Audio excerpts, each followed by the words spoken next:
आज से हम लोग शुरू कर रहे हैं नया topic, defence technology. Defence technology, देखिए अभी तक हम लोग कई दिन से स्पेस देख रहे थे, तो कई दिन से स्पेस इसलिए ज़्यादा टाइम लगा क्योंकि एक बड़ी टॉपिक थी और साथ ही साथ मेंस में जो है इको हो रहा है ना, थोड़ा सा वॉल्यूम कम करिएगा। साथ ही साथ क्या होता है कि प्री और मेंस बेसिकली वो मेंस में ज़्यादा उससे क्वेश्चंस पूछे जाते हैं, तो उस तरह हमने उसको क्या किया, डील किया। ये जो टॉपिक है ये छोटी टॉपिक है, इसमें थोड़ा टाइम कम लगेगा और इसका मेन यूटिलाइजेशन जो कि फैक्चुअल टॉपिक भी है और इसका मेन यूटिलाइजेशन आप देखोगे प्रीलिम्स में है। हर साल प्रीलिम्स में कम से कम 2 और 3 क्वेश्चंस डायरेक्ट यहां से पूछे जाते हैं, 2 से 3 क्वेश्चन। मेंस में भी टेल के रूप में कभी कभी किसी क्वेश्चंस में क्या किया जाता है, ऐड कर दिया जाता है। तो जिसकी जितनी इंपॉर्टेंस है उस हिसाब से देखेंगे और प्रोसेस हम लोगों का वही रहेगा जो हम लोग अभी लास्ट क्लासेस में देख रहे थे कि समझना लिखना। ठीक, तो ध्यान रखिएगा, मतलब ये बहुत लेंदी टॉपिक नहीं। हाँ, इसके बाद जो शुरू होगा फिर एक बार वो क्या है, वो लेंदी टॉपिक होगा, समय लेगा थोड़ा सा। चलिए शुरू करते हैं। डिफेंस टेक्नोलॉजी, यानी टेक्नोलॉजी का यूज करना है कहाँ, डिफेंस। किसके डिफेंस में, नेशन के डिफेंस में, कंट्री के डिफेंस में। क्योंकि लास्ट क्लासेस में हम लोग अभी पॉलिसी वगैरह डिस्कस कर रहे थे ना, स्पेस पॉलिसी वगैरह। तो चलिए उसी से वहीं से शुरू कर देते हैं हम। मीन्स उधर स्पेस पॉलिसी देख रहे थे और यही क्या है, डिफेंस पॉलिसी, उसी तरह से लेते हुए आगे बढ़ जाते हैं। तो सबसे पहले हम शुरू करते हैं टॉपिक, पहला टॉपिक इसमें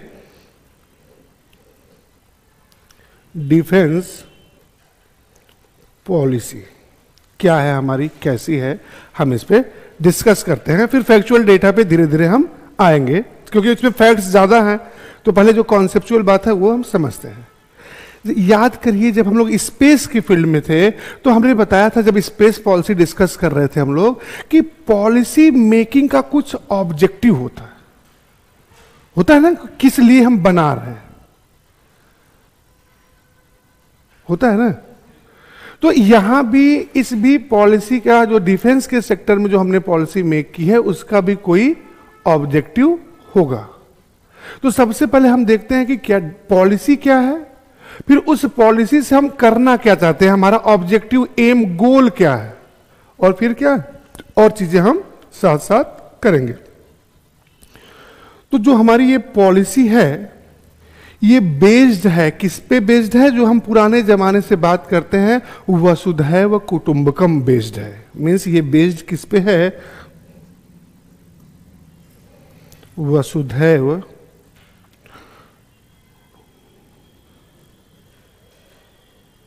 कुटुंबकम बेस्ड है। हम क्या करते हैं, हम अपने नेबरिंग कंट्रीज के साथ हम फ्रेंडशिप एंजॉय करना चाहते हैं, पीसफुल एटमॉस्फेयर बनाना चाहते हैं, हम फ्रेंडशिप का रिलेशन रखना चाहते हैं। हम उनके साथ क्या है, कुछ ऐसा रिलेशन नहीं रखना चाहते कि वो फियर में रहे, डर में रहे। जैसे हमारी पड़ोसी, हमारा नेबर करता है, अपने पड़ोसियों को डराए रखता है हमेशा। कौन सा नेबर करता है, चाइना। तो हमारी पॉलिसी और उसकी पॉलिसी में डिफरेंस है कि हम अपने नेबर्स के साथ, दूसरा पॉइंट पॉलिसी का बता रहे हैं, हम अपने नेबर्स के साथ क्या चाहते हैं, हम अपने नेबर्स के साथ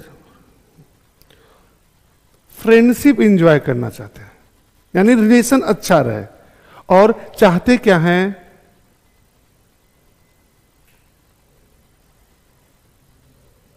ये कुछ टर्म्स हैं उसको आप ट्रांसलेट नहीं करोगे, जैसे वसुधैव कुटुंबकम, ग्लोबल विलेज या ग्लोबल हाउस नहीं कहने लगेंगे, ठीक है। जियो और जीने दो क्या है, इसको चेंज नहीं कर सकते, क्या ये हमारा ट्रेडमार्क है, ठीक है।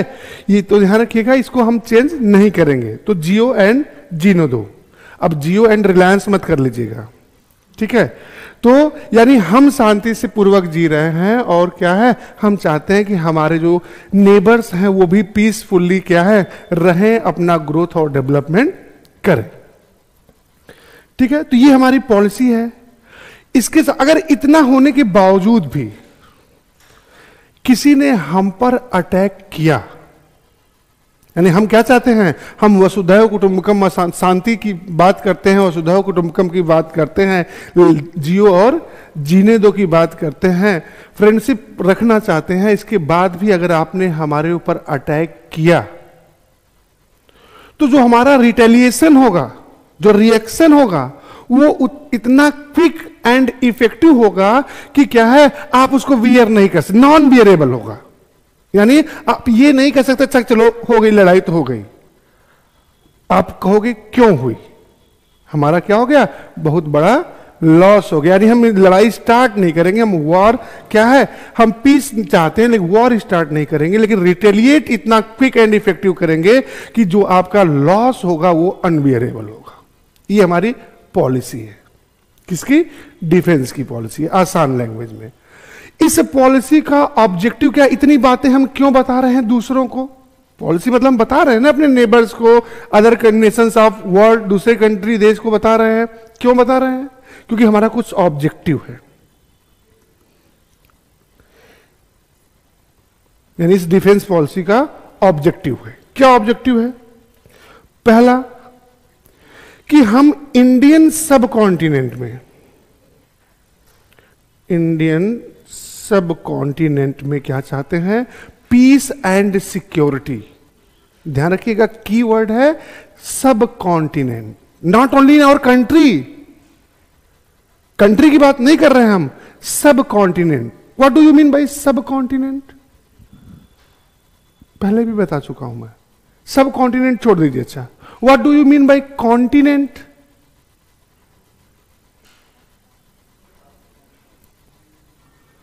बताइए बताइए, कुछ तो बोलो भाई। और मैं ही बताया हूं,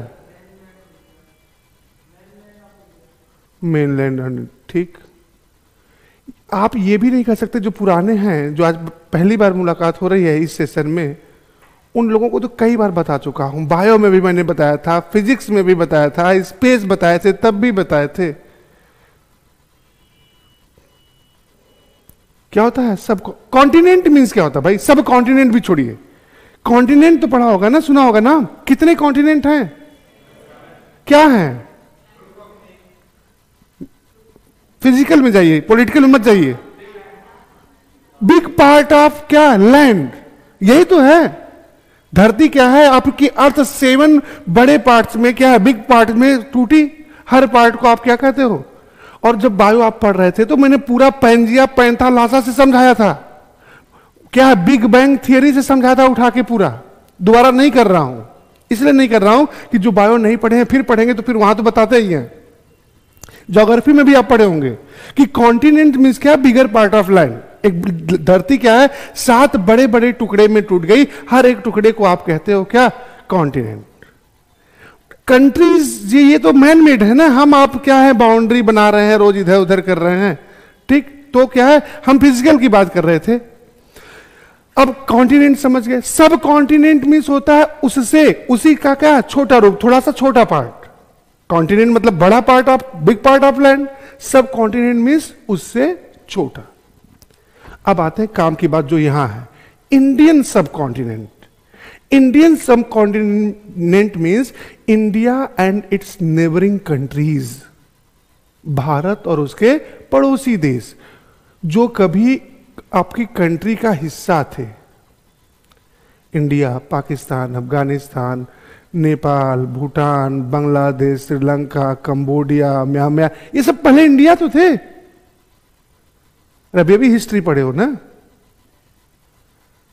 आप? देखोगे मॉडर्न हिस्ट्री पढ़े होगे तो मॉडर्न हिस्ट्री में कब किस एक्ट से आपको म्यांमार को अलग किया गया, बर्मा को अलग किया गया? फिर बांग्लादेश तो हम ही ने बनाया नहीं। आप अगर एंशिएंट हिस्ट्री और साउथ इंडियन हिस्ट्री पढ़े होंगे तो चोल, चेर, पांड्य, कंबोडिया, उधर उधर क्या है सब जीत रहे थे, तो कभी इंडिया का ही पार्ट तो थे। तो इसलिए उसको इंडियन सब कॉन्टिनेंट में काउंट किया जाता है। और यहां इस पॉलिसी में इंडियन सब कॉन्टिनेंट का मतलब यह है, इंक्लूड इसलिए किया जाता है कि आप कितना पीसफुली हो डजेंट मैटर, जब तक आपके नेबर्स पड़ोसी शांति से आपको रहने नहीं देंगे, यानी वो शांति में नहीं रहेंगे तो आपको भी शांति से नहीं रहने देंगे। जैसे आप क्या है, आप कोई इस टेररिस्ट, किसी टेररिस्ट ऑर्गेनाइजेशन को आप स्पॉन्सर नहीं करते हो, उस टेररिस्ट एक्टिविटीज को आप फेवर में नहीं हो, लेकिन आपका पड़ोसी है, खुद भी झेल रहा है और उसके कारण आप भी झेल रहे हो। नहीं, इधर पाकिस्तान है, उधर अफगानिस्तान है, उधर म्यांमार है, ये सब क्या है आपको पता है? सर्जिकल स्ट्राइक सबसे पहले हम म्यांमार के खिलाफ ही किए थे और बहुत अंदर तक जाके मारे थे।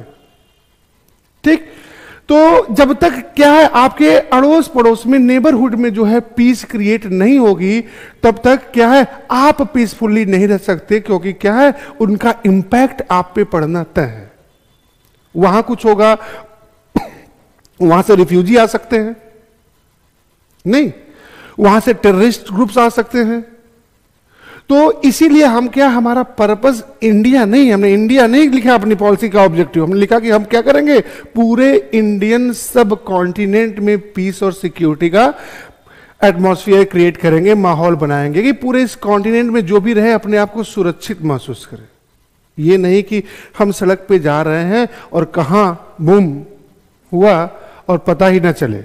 जैसे पहले क्या होता था, हम अपने ही कंट्री में जाते थे, कहां ऊपर श्रीनगर वगैरह, उसके आगे जाते थे तो डर लगता था कि कहीं पकड़ न लिए जाए।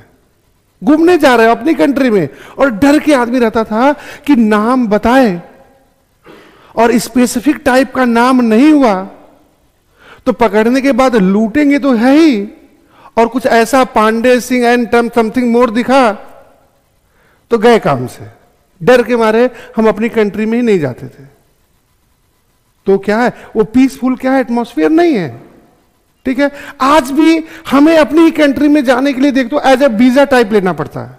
पता है, नॉर्थ ईस्ट में जाइए घूमने, आपकी कंट्री ना स्पेशल परमिट होता है। वीजा का मतलब भी तो स्पेशल परमिट होता है जब हम दूसरी कंट्री में जाते हैं। यानी क्यों लेना पड़ता है, क्योंकि अभी अपनी कंट्री में उधर पीस और सिक्योरिटी का एटमॉस्फेयर नहीं है, बहुत सारे टेररिस्ट ग्रुप हैं, कब किसको पकड़ लें। आपको परमिट मिला, यानी आपके साथ कोई ना कोई क्या है डिफेंस फोर्सेस का या वहां के सिक्योरिटी फोर्सेस का क्या है आदमी रहेगा, आपको सिक्योर करेगा, आपको गार्ड करेगा, आपको कहां कहां जा रहे हो जाएगा साथ में लेके, फिर वापस आपको भेज देगा, जाइए आप। और वहां भी आज जाते हो नॉर्थ ईस्ट, सेवन सिस्टर्स नाम सुने हो ना, वहां जाओ तो कहते हैं अच्छा ये इंडियंस हैं। सोचो आप ही अपनी कंट्री में कहे जा रहे हो अच्छा ये इंडियंस हैं। तो पीसफुल सिक्योरिटी का माहौल है नहीं है। क्यों नहीं है, क्योंकि इसका दूसरा कारण है, दूसरी पॉलिसी वही है, हमें क्या करना है, टेररिस्ट यानी टेररिज्म एंड सेपरेटरिज्म, जो सेपरेशन की बात करते हैं। जैसे अभी देख रहे हो क्या है, जो किसान आंदोलन हो रहा है उसमें खालिस्तान के झंडे दिखे, सेपरेशन की बात करते हैं।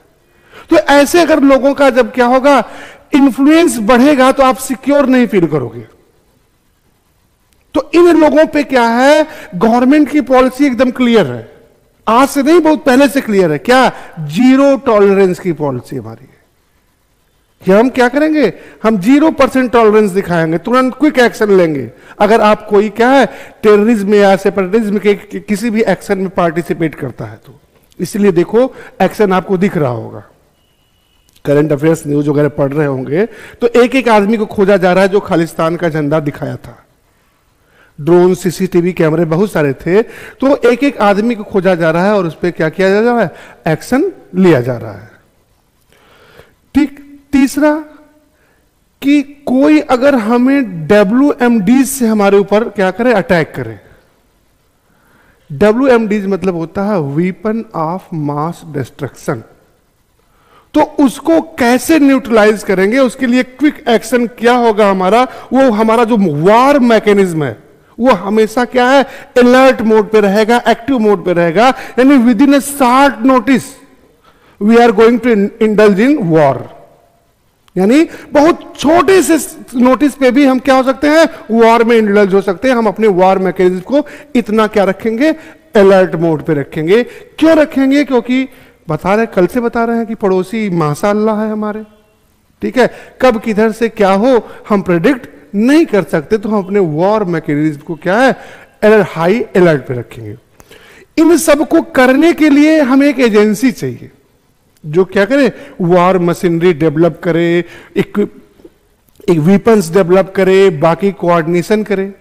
तो जैसे स्पेस के सेक्टर में हमारी पायनियर एजेंसी क्या है, इसरो, वही है ना।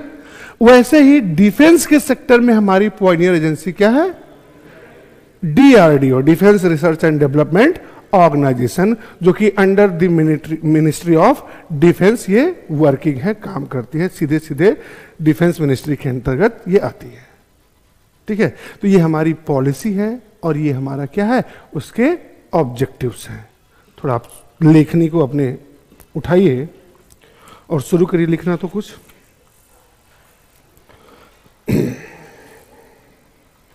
लिखिएगा, India's defence policy is, India's defence policy is based on, India's defense policy is based on Vasudhaiva Kutumbakam. Vasudhaiva Kutumbakam. Full stop. Since ancient times,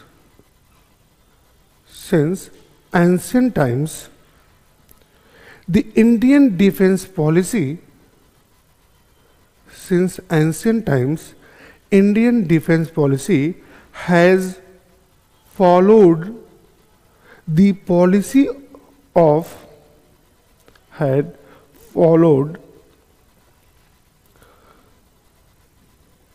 the Indian defense policy has followed the policy of friendship, and जियो और जीने दो, जियो and जीने दो, with the neighbours, किसके साथ, with the neighbours.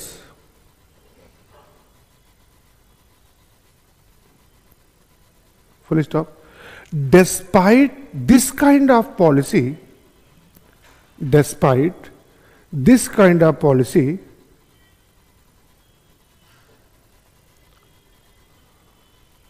if India is attacked on, if India is attacked on, despite this kind of policy, if India is attacked on by anyone,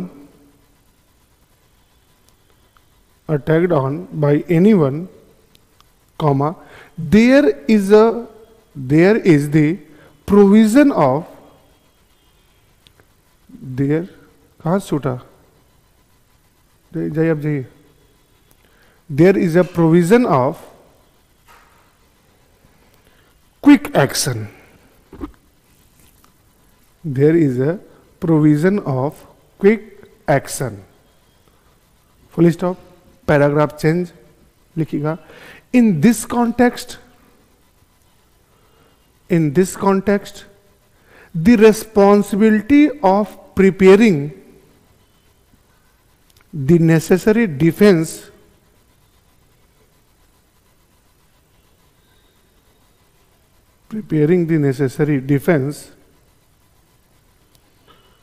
has been handed over to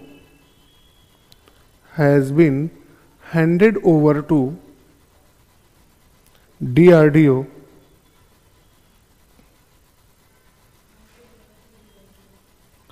has been handed over to DRDO under the Ministry of Defense,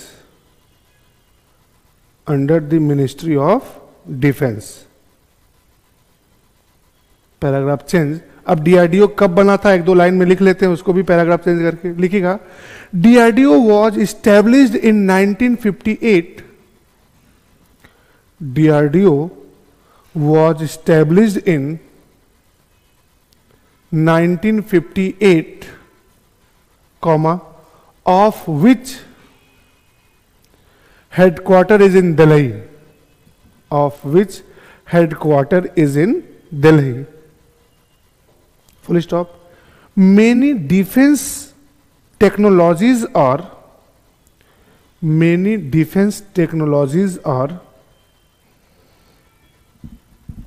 being developed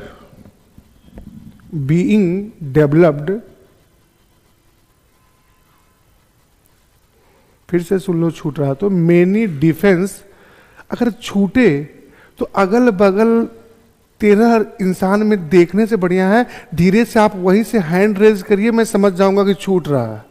ठीक है, मैं फिर से repeat कर दूंगा, बोलने की भी जरूरत नहीं है आपको। ठीक है, फिर से सुन लीजिएगा। DRDO was established in 1958, of which headquarter is in Delhi, full stop. Many defense technologies are being developed by DRDO, such as missile, fighter planes, submarines, etc. Submarines etc. ठीक, अब हेडिंग डालिएगा, ये आपकी क्या, objectives of Indian defence policy, objectives of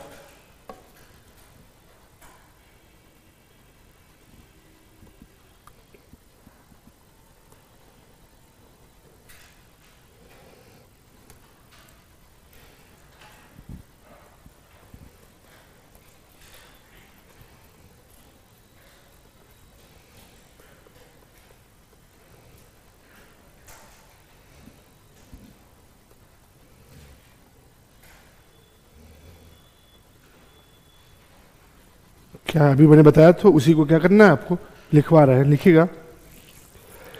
the main objective of India's defence policy is, the main objective of India's defence policy is to restore peace and security, to restore peace and security in the Indian subcontinent,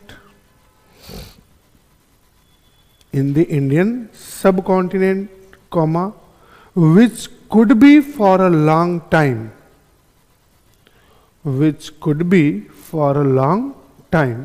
full stop. Followings are the main objective of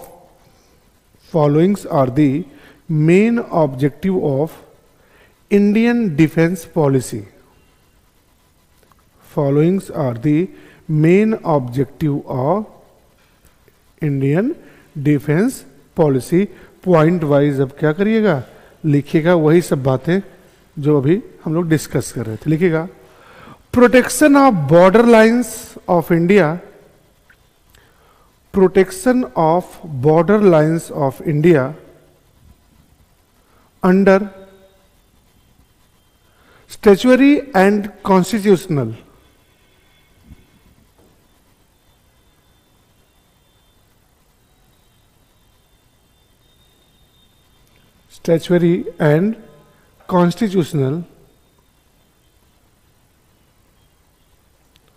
ये क्या होता है, ये क्या law बना के होता है, और ये क्या है जो कॉन्स्टिट्यूशन में डायरेक्ट है, पढ़ोगे ना पॉलिटी में, तो अंडर स्टैट्यूटरी एंड कॉन्स्टिट्यूशनल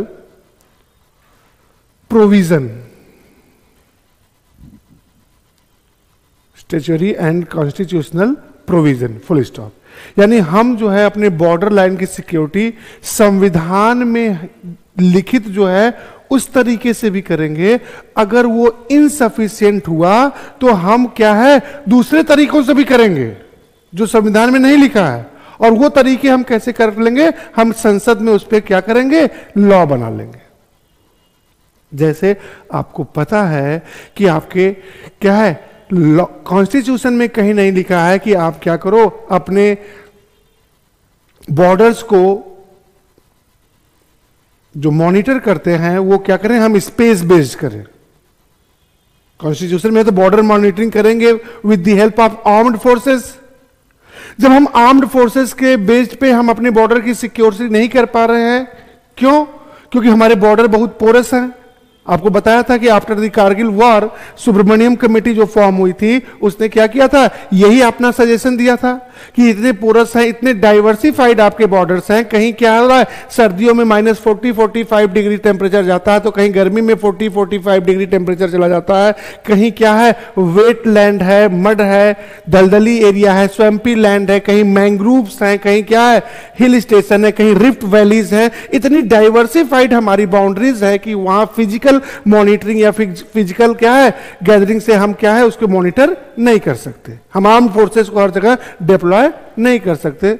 उसको क्या हुआ, उसको मॉनिटर करने के लिए हमें क्या करना पड़ेगा, उसको मॉनिटर करने के लिए हमें क्या है, स्पेस बेस्ड मॉनिटरिंग करनी पड़ेगी। अपनी आई इन द स्काई, आई को स्काई में प्लेस करना पड़ेगा। और फिर हम उसको क्या किए, हम अपने पार्लियामेंट में उस रेजोल्यूशन को पे क्या किए, डिस्कशन किए, उसे पास किए, और हमने फिर क्या किया, कार्टोसेट और रीसेट का सीरीज ऑफ सैटेलाइट्स। और उसने ये भी कहा था कि हमारे जो एरिया है, जो बाउंड्री है, इतनी बड़ी है कि क्या 1-2 सैटेलाइट से काम नहीं चलेगा, हमें क्या है, system of satellite, series of satellite, group of satellite चाहिए। और हमने क्या किया, सीरीज ऑफ सैटेलाइट, कार्टोसेट याद है आपको, रीसेट याद है ना, तो क्या है वो, क्या हमने सीरीज डाला था बॉर्डर मॉनिटरिंग के लिए कि जैसे क्या हो, फिर कारगिल जैसी घटनाएं दोबारा ना हो पाए। उस समय अगर पूरा क्या है, पूरा सुब्रमण्यम कमेटी के सारे रिकमेंडेशन अगर हम फॉलो कर लिए होते, न तो मुंबई टेरर अटैक होता, न तो उरी होता, न तो पठानकोट होता, न तो हम ब्लैक डे मना रहे होते, न तो व्हाइट डे मना रहे होते। मींस हमारे देश में जो परंपरा है कि हम कमेटी तो फॉर्म कर देते हैं, वो कमेटी 10-20 हजार पेज का रिकमेंडेशन भी दे देती है, 1-2 दिन हम क्या करते हैं उस पर से डिस्कशन करते हैं, फिर उसके बाद वो क्या हो जाता है, कहीं सेल्फ में पड़ा जाता है, ठंडे बस्ते में चला जाता है। उसके रिकमेंडेशन को, जैसे एक रिकमेंडेशन माने था हमने क्या, स्पेस बेस्ड मॉनिटरिंग करने का, इसीलिए हमने क्या किया, ग्रुप ऑफ सैटेलाइट लॉन्च किया था। और भी रिकमेंडेशन थे, सारे फॉलो कर लिए होते तो क्या होता कि कहीं पोरस नहीं रह जाता।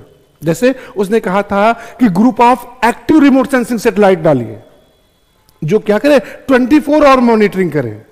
आपको पता है कि मिलिट्री में वो रिमोट सेंसिंग सैटेलाइट किसी यूज का नहीं होता जो पैसिव होता है, याद है ना बात पीछे। तो क्योंकि हमें क्या है, मॉनिटरिंग क्या है, दिन में ही नहीं करनी है, रात में भी करना है ना। हम रिमोट सेंसिंग क्या है, हम दिन में कर सकते हैं। हम क्या है, अपने चीजों का जो नेचुरल रिसोर्स है, कहां माइका है, कहां बॉक्साइट है, कहां एक्स है, कहां वाई है, इसको हम दिन में फाइंड आउट कर लें, कोई बात नहीं। रात में नहीं करेंगे तो ऐसा नहीं खत्म हो जाएगा। लेकिन अगर आप बॉर्डर मॉनिटरिंग कर रहे हो और रात में नहीं करोगे तो टेररिस्ट अटैक हो जाएगा, टेररिस्ट इंटर कर जाएंगे आपके बॉर्डर में। और यही हुआ था मुंबई टेरर अटैक में, या उरी में, या पठानकोट में। ठीक है, इंटर किया था ना हमारे टेरिटरी में। फिर उसके बाद हमने क्या किया, जब बड़े लोग मरे तो याद है ना कहानी की, क्या है, जब बड़े लोग मरते हैं तो तुरंत 4 महीने के अंदर क्या हो गया, दूसरा सैटेलाइट लॉन्च हो गया, एक्टिव रिमोट सेंसिंग सैटेलाइट। नहीं तो पहले नहीं हो रहा था। तो कहानी तो वही मैंने कहा कि स्टैच्यूटरी एंड कॉन्स्टिट्यूशनल का मतलब कि कॉन्स्टिट्यूशन में जो है उस तरह से तो हम अपनी सिक्योरिटी करेंगे ही करेंगे। अगर कुछ नए सर्कमस्टांसेस बनते हैं, नए तरह की परिस्थितियां बनती हैं जिनका प्रोविजन क्या है हमारे कॉन्स्टिट्यूशन में नहीं है, तो भी उसे क्या है रूल आउट करने के लिए हम क्या करेंगे, हम अपनी पार्लियामेंट में उस तरह के क्या करेंगे, लॉज बना लेंगे, प्रोविजंस को पास आउट कर लेंगे, बिल बना लेंगे, एक्ट बना लेंगे, और क्या करेंगे, बॉर्डर की सिक्योरिटी या अपने टेरिटरी रीजन की क्या करेंगे, सेफ्टी और सिक्योरिटी का पूरा ध्यान रखेंगे। नेक्स्ट पॉइंट लिखिएगा।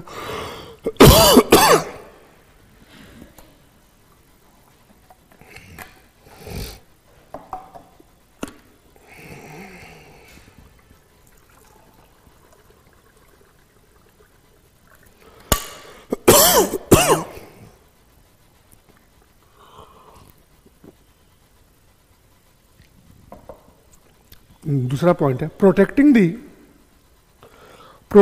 दी lives of citizen from protecting the life of citizens from terrorism and separatism. दोनों लोग दंगा वंगा ना कर पाए, ठीक है, तो दोनों लोगों से हमें क्या है, अपने देश के नागरिकों की जान बचानी है. तो protecting the lifes of citizens from terrorism and separatism. जो सेपरेशन करते हैं, जैसे खालिस्तानी, अब ये लोग दंगा फैलाने की कोशिश किए थे, तो ये हमारे रूल में अब क्या है, 0% टॉलरेंस है. तो ये कोई मोदी गवर्नमेंट नहीं कर रही है, ये एक्स गवर्नमेंट, वाई गवर्नमेंट, कोई भी गवर्नमेंट होती तो नेशनल सिक्योरिटी से थोड़ा भी क्या कहे ना, 0% टॉलरेंस है, ठीक है, वो करती, यही करती. इससे हो सकता है कि इससे भी स्ट्रिंजेंट क्या अरेंजमेंट कर देती, इससे भी क्या हार्ड अरेंजमेंट कर देती, ठीक है. नेक्स्ट पॉइंट लिखिएगा, preparing for a safe and effective deterrence, preparing for a safe and effective deterrence to avoid, छूट रहा है क्या, preparing for a safe and effective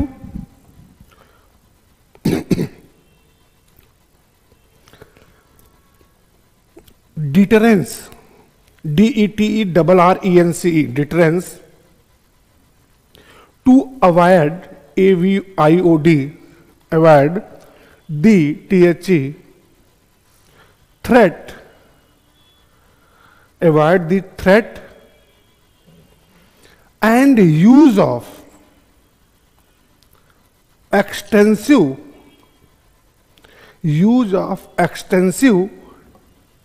WMDs, या फुल फॉर्म लिखिए, extensive weapons of mass destruction, extensive weapons of mass destruction. यानी हम ऐसा सुरक्षित माहौल पहले से ही बना के रखेंगे कि कोई इस तरह के वीपन्स पे हमारे ऊपर अटैक करे तो हमारे जो सिटीजन है, हमारी जो पॉपुलेशन है, जो नागरिक हैं, इनको कोई क्या थ्रेट पहुंचे उससे पहले ही उस WMD को क्या कर दिया जाएगा, न्यूट्रलाइज कर दिया जाएगा. कैसे किया जाएगा, यही सब हमको आगे देखना है, हम आगे बताते रहेंगे. नेक्स्ट पॉइंट लिखिएगा, to keep the war machinery ready, to keep the war machinery ready, so that to keep the war machinery ready so that it may start fighting or slash war, it may start fighting, लड़ाई, slash जब छोटे level पे होता है battle होता है, जो बड़े लेवल पे होता है तो क्या कहते हैं, वॉर कहते हैं. तो slash war, for a very short notice, means बहुत शॉर्ट नोटिस पे ही हम क्या करेंगे, अपनी आर्म्ड फोर्सेस को इतना क्या है प्रिपेयर रखेंगे कि तुरंत क्या है वो एक्टिव मोड में आ जाए. नेक्स्ट लिखिएगा, next point, a detailed and composite technology, a detailed and composite technology and infrastructure